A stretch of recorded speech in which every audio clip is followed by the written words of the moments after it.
یکی هست تو قلبم که هر شب واسه اون می نویسم اون خوابه، نمیخوام بدونه واسه اونه که قلب من این همه بیتابه.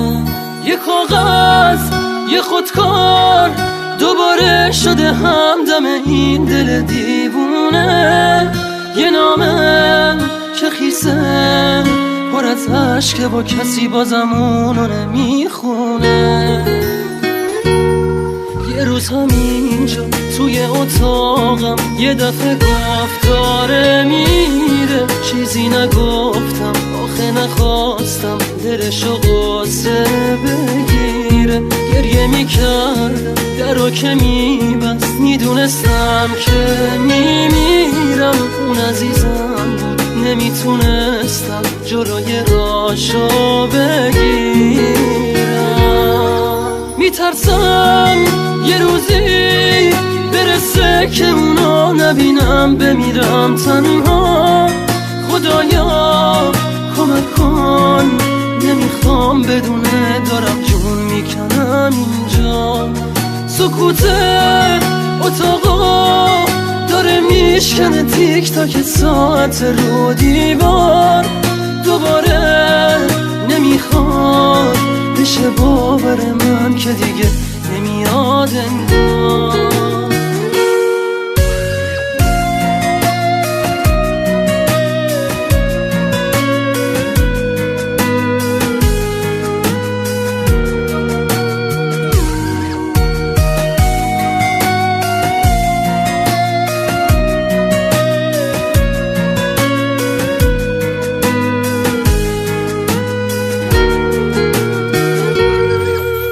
همینجا توی اتاقم یه دفعه گفت داره میره، چیزی نگفتم آخه نخواستم دلشو قصه بگیره. گریه میکردم درو که میبست، میدونستم که میمیرم. اون عزیزم بود نمیتونستم جلوی راشو بگیرم.